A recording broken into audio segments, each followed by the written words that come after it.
Hi, it's me again. A year later, almost a year later, we're in December. December the 9th, no 8th, December the 8th. I've read books this year. Lovely. We're gonna do another book review of all the books I've read this year. My goal for this year, because it started off a little rocky, that I didn't want to put too much pressure on myself, but I thought as a fun challenge, I would still try and read a book a month. So, 12 books in total. And I can confirm I have done 11. Actually, 11, maybe it's 10. I don't know. Like, I'm nearly kind of sort of there. I don't know if I'll quite reach 12, but I did pretty good, I would say. Okay, so the first book I read this year was Master and Apprentice, which is the Star Wars novel, kind of going into Qui-Gon and Obi-Wan's relationship as, Master and Apprentice. I wanted to read the book because I love Obi-Wan. And I'd read Padawan, which was an Obi-Wan novel, and I fucking loved it. And I thought, this would be the same, which it was, I will say. It was fun. I don't think I was in the right mindset to appreciate the book properly. It was still a good book, fun moments, and obviously it kind of shows the dynamic between the two, which was really fun. I really liked that. I really liked kind of we went into Qui-Gon's kind of backstory a little bit with him and his relationship with Dooku, which I really liked because I love the angst. I think Dooku's an interesting character. I loved all that, but I don't think I was in the right mindset. At this time of the year, it was January when I started reading this, I was going through a lot of shit in my personal life, and it was so hard to concentrate on anything that wasn't being upset and crying. If I had poured more of my attention to this book, I would have enjoyed it more. I just kind of finished it, and when I finished it, I was like, oh, thank God. Not because the book was bad, but because I was just kind of I just needed to get it out the way. In a better mindset, I probably would have been I would have rated the book higher. It was still a good book. It wasn't a bad book. It just out of all the books that I've read this year, it's probably one of the weaker ones. But it is a Star Wars novel. I've yet to read one that's massively mind-blowing. But they're all quite fun though. I think if you're a fan of Star Wars, it's always nice to read something that adds onto the lore a little bit, expands those relationships that you love so dearly. The second book that I read was The Pairing by Casey Mcquiston, The Goat, my monarch. Anything that Casey touches turns to gold. I have not read a single bad book by them thus far. I've enjoyed every single read. I think my most favourite one to date is Shara Wheeler.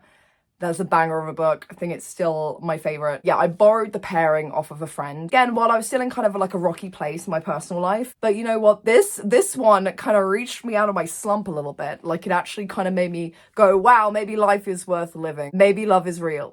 Made me immediately want to tour Europe. I think literally the second I put the book down, I finished it, I went on to Google and was a bus tour Europe, because I was I need to live that. I need that so desperately. It was so fun. It was horny. It was funny as fuck. Casey's dialogue is great, and Casey's characterization, great. Casey's found family, fantastic. They never miss. Upon hearing about this book, I heard that it was in first person. I was a bit okay, because I've not really read a first person book that I've really massively loved, so I was a bit hesitant, but no, it was a banger. Sorry for ever doubting you, monarch. Yeah, and it was one of those that made me believe in love again. I was god damn, done it again. Highly recommend. It was one of my favorite reads of the year. I then read The Unbroken, which has been sat on my bookshelf for the longest time. See, it's sapphic novel, so I had high expectations. Those expectations were met. I had a great time. I really thoroughly enjoyed the book. Someone tells you to read it, read it. Didn't realize that it was part of a trilogy, because when I picked it up, I just thought it was a standalone. It's not. The book ended, and as I was getting to the end, I was how are they going to wrap this up? They didn't, because obviously there is a book 2 that I now know about. I thought the themes were very important, very relevant to today's political climate. It felt very real in that sense. Really liked the dynamic between the two main sapphic leads. The main character was cool as fuck. Loved the story and what it was trying to tell. I do think it's really important. I didn't expect to enjoy it as much as I did. I finished it and I was you know what? Wow, that was really good. Was it one of my favorites of the year? Probably not. But that's only because I've enjoyed other books more. Do you know what I mean? I will get round to the sequel at some point, but it's not top of my to-do list. Then I read Sunrise on the Reaping, which is a book I have been anticipating for the longest time. well, that was devastating. Like, I think going into it, I knew it was going to be devastating. What we know about Haymitch's games, I was like, this shit is going to be devastating. And it was, actually. It actually was even more devastating than I could have anticipated. In the final chapter, with Katniss and Peter, whoa, buddy, I did not anticipate that one. And I was crying. I don't really cry at books a lot, so the fact that I cried, I was, you know, it was real. I don't know if this is like an unpopular opinion, but I low-key preferred Ballad to this one. I think it's this Sunrise on the Reaping felt very similar to the Hunger Games, like the original novels. In the writing style, it's very kind of like YA, slightly younger audience, and obviously it's written in first person, which isn't a bad thing because obviously all the books are phenomenally written. But I think after reading Ballad, which was so different, written in third person, like it was such a different take on the whole Hunger Games world. I think I just preferred that style a little bit more, just because I think it felt a little bit more adult. But again, Haymitch is like a child when he's in the games, right? So it does make sense. Like, it doesn't mean it was bad at all. I think it was just a preference thing. And you think you know what's going to happen because you kind of think you know about Haymitch's games, but you don't.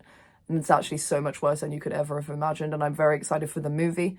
I will be seated on opening day. I prepare to be sick of me. I then read Harrow the Ninth. I heard many things about this book. I think the main thing being the fact that it was written in second person, which is like a weird thing to do, especially after the first novel, I think being initially difficult to get into, but then obviously being a banger of a book. I don't know, it made me kind of go a bit like, okay. I didn't really know where this book was going to go after the way that the first one ended. I was a bit like, what could possibly happen? I don't know. Everything, apparently, everything. First, I was a little bit kind of confused as to what was going on. I was a bit like, guys, what's happening? I was very tempted to open up the fandom wiki. I'm glad that I didn't in the end, because it does pay off. Like, when you clock what's going on, you're like, oh shit, oh fuck, oh my. It's a little bit of lobotomy, you know? Tore my heart out of my chest. I genuinely enjoyed it as much as Gideon. And the end bit with Gideon and Ianthe was so fucking funny. I think what the Locked Tomb series does so well is that it's genuinely like laugh out loud funny. Like, I'm reading some of this dialogue and I'm like, there's no way. Like, I'm pissing myself. I'm reading the book and I'm like, ha ha, like actually laughing out loud because it's funny. It's so genuinely funny and hilarious and just really well written. And it feels really believable. And that's hard to do, you know.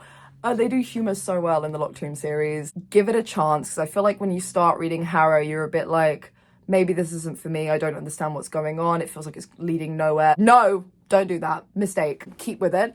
I think you get to about page 300, so about like halfway through the book, and then you're like, oh, things will make sense. And when they do, you'll be like, oh shit. Fantastic book. One of my favourite books of the year. Genuinely up there with Gideon, probably on the same level. Maybe Gideon's a little bit higher, but like, that's hard to do. I finally read Priory of the Orange Tree. That book has been sat on my shelf for years, and I've been afraid to touch it because it's so big. Like, it's such a massive book, like 800 pages. For myself in January, I was like, this is going to be the year that I read it. And I also told myself, if you can do the Stormlight Archives, right, which are, 1,000+ pages, have to be split into 2 books because they're that long, you can 100% do Priory. I did it. And everyone who tells you to read Priory of the Orange Tree, you should listen to them. Listen to them. Don't ignore them. Listen to them. Don't do what I did and put it off for years. Listen to them. This book is hailed as one of the greats for a fucking reason. Holy shit. I started reading this book with a friend. Like, we would read a couple of chapters at a time and kind of wait for each other. But then it gets to a certain point in the book where everything is happening. And it's like, you can't wait. You simply can't wait. I ended up finishing the book before her because I was like, I cannot wait. I cannot hold back for you because I need to know what happens. So well done. You were rooting for everyone because there's multiple point of views, right? And I've heard that some people were like, oh, you don't really care about certain characters. And I was like, okay. But then I went into the book and that's a lie, man. I cared about all of them. And all of them had really interesting side stories, which at first you may be like, what? This doesn't make sense. But they all interweave. They all make sense. They all contribute to the main plot and like the final big battle in some way, shape or form. Never seen a book get tied up so beautifully. Like, it's so satisfying. The payoff makes you go like, nice. Thank God. Thank God. The only critique I would have about it is that obviously the whole book is leading up to this big battle with the one that shall not be named or whatever. I can't remember. It was like a dragon, and they're talking about it like the whole book, and everyone was like, oh my god, you know, this is make or break, guys, like this is really important, really big. And the battle literally lasts about like a chapter and like a couple pages at that, like not even like a long chapter, like a really short chapter, like it's wrapped up. And I've discovered that apparently the author had kind of like submitted that like a final fight scene that was a lot longer than that, and the I think the publishers had to cut it down because they were like, no one's gonna want to read that. I would have, no, that does make sense, and I can see that. Not that it was bad, like I didn't think it was like a terrible decision. I was just kind of like, oh well, that was over quite quick. Like you've been talking about it the whole book, and it just got like summarized in like a couple pages. Crazy. But again, that didn't ruin my experience at all. Love the sapphics. They're my favorite. I've seen so many pieces of fan art of them over the years, and I've been so intrigued because I'm like, oh, they look so beautiful. They remind me of Morgana and Gwen from Merlin. Like every time I've seen a bit of fan art, I'm like, is that Morgana and Gwen? No, it's them from Priory. I so thoroughly enjoyed that book. Please read it if you are putting it off. Don't let the page count put you off, because I think for it being a fantasy series as well, you get through it really, really quick, and it's written in a non-complex way, so you can understand what's going on, and like the pacing is so well done, like you don't have to worry. Don't let it scare you like it scared me for years. And go read the sapphic fantasy of your dreams, please. Then read Nona the Ninth afterwards, which is obviously the latest book in the Locked Tomb series. After Harrow, I had very, very high expectations. I was like, wow, but book 1 and 2 have been like phenomenal. Book 3 is going to be great, right? Not terrible at all. Not saying that. Just didn't enjoy it as much as I did Harrow and Gideon. I love the found family concept. I just think I got a bit confused at points. I didn't realise for the longest time that Nona was like in Harrow's body, like that was a thing. I was a bit confused, and then I went to Fandom Wiki because I finally caved and I was like, I don't know what's happening. And then I was like, oh, it all makes sense now. And I did have to do that quite a few times. There were certain things that happened in the book and I was like, low-key, what's happening, guys? In the first half of the book, I did really enjoy like the found family setting in the little apartment, Nona going to school with the kids and stuff like that. I really liked that. Again, when I was reading it, I had no clue where it was going to go. Obviously, it went in a way that I did not expect. I'm never mad about Gideon coming back. Holy shit. I was like, thank God you're back. And obviously when they came back, fucking hilarious, like straight baller for several pages and chapters. The ant thing as well, phenomenal. Obviously it left on a cliffhanger, and I think the next one is Electo, which hasn't been announced, so it could come out next year, could come out in 5 years, who knows. We'll say it was the weakest in the series personally for me, mainly just because I was a bit confused. I think that's what it was. I think maybe if I wasn't so confused I would have enjoyed it a bit more. I get it now, but I had to kind of refer to an external source and be like, this is definitely what's happening, right? And I feel like I should just maybe be able to get that.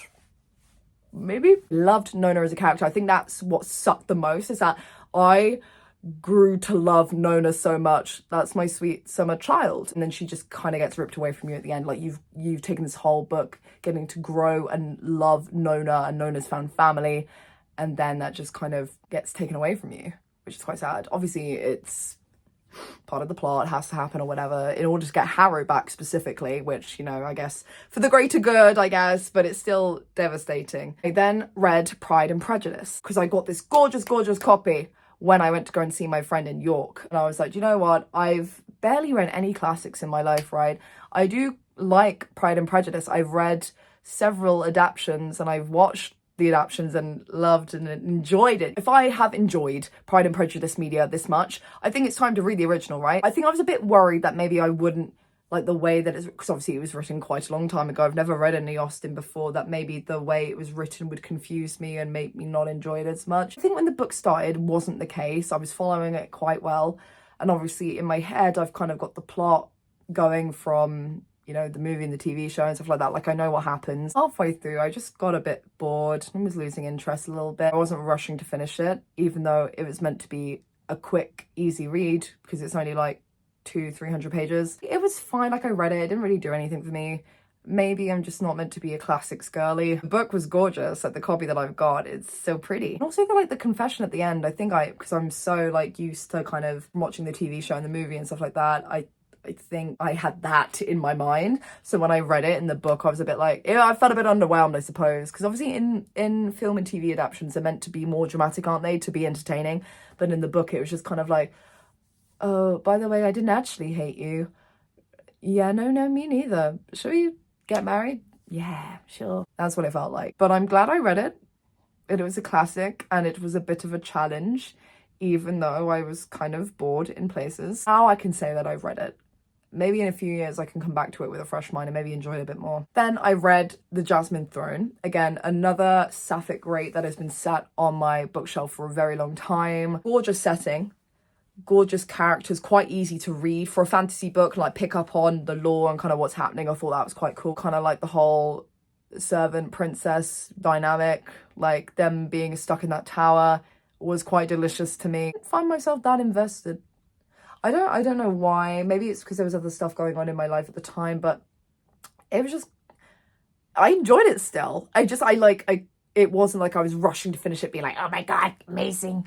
I finished it and I was kind of like, okay. Like I didn't really have like a sudden urge to pick up the next one. I ended up with the princess going a bit power mad, which, you know, I support women's wrongs. I love that. And I love all the fan art for it. It's really, really gorgeous. I just like wasn't as invested in it. It was still an enjoyable read. I really like the lore and like this world the author has created, especially the rot. I think that's really, really cool. Like people having the rot, sick. Had a lot of like really cool, like serious themes about, you know, how the world has treated women, especially like putting women to the pyre and stuff like that. That scene as well when all the children burned, horrific actually. Really, really cool aspects of this book that I really enjoyed. Just wasn't one of my favorite reads. And the last book I have read, which I finished a month ago, Bury Our Bones in the Midnight Soil by V. Schwab, which is a new book about vampires, women, specifically lesbian women, across the course of time. Now, I got told about this book by one of my really close friends who was like, you need to read this now. I think it was mainly because she wanted someone to talk about it with, but I so get it now, because holy shit. I started reading it and I was a bit like, okay. I don't know, like it took me a minute to get into it, but once I really kind of like sat down, concentrated, focused, I was like, holy shit, I cannot put this book down. Oh my god, it's so good. It's so beautiful, messy, like delicious in all the best senses. It's so gay, it's so lesbian. These women are in a terrible, terrible, messy situationship spanning years and years. One of them is like so psycho that because she's been around for so long, she's like, oh, I'm gonna get you back and you're never gonna know a moment's worth of peace ever again. And I love that, actually. Like, I support women's wrongs. Like, it was so entertaining and fun to read. All their stories, the three main characters, their stories interconnected so well. Because at first, as I started reading it, I was like, well, I don't really understand how these women are connected, but then they connect and you're like, oh my god. And like, I really like the payoff as well. Although I kind of didn't want Sabine to die. Like, when she died, I was like, okay, yes, she was crazy. Yes, that needed to happen, but I kind of miss her, guys. Can't believe I believed, like, Charlotte for a sec when she was said to Alice and she was like, yeah, if you kill Sabine, you'll be fine. Because I remember reading that and being like, wait, no, but then how come when Maria killed Sabine, you know, how come she didn't turn back to you? Like, I was questioning the law for a sec, being like, wait, but then obviously she was capping. It was all lies. I could gush about this book all day. It was the favourite read of the year. I think Bury Our Bones in the Midnight Soil and The Priory of the Orange Tree were my favourite reads of this year, like on the same level. Because it's Bury Our Bones is like a new book. It came out this year. It doesn't have much of a fan base yet, but it shouldn't. It will. I'm manifesting it. It will. Because I was looking for fan art, I immediately jumped on Tumblr and I was like, oh, I need all of it. And I've only seen a few bits. And I recently done my head ginger and I was like, does this mean I'm Sabine? I love vampires! Such a cool concept. Oh, I love vampires and lesbianism. It's so beautiful to me. Please read the book. I need this fandom to be bigger so I can gush about it because I have so much love for it. Oh my god! Thank you, Ali, for recommending me this book because it changed my life. I feel like it actually changed my life. It was phenomenal. I don't think I'll read anything better. Like, I put it down and I was sad because I just knew in myself that the next book I was going to pick up wasn't going to be as good. And that hurt, you know, like I finished that book and I was genuinely sad I'd finished reading it because I was like, oh, that's it for these characters, man. What am I doing now? 5 out of 5 stars. If possible, 10 out of 10.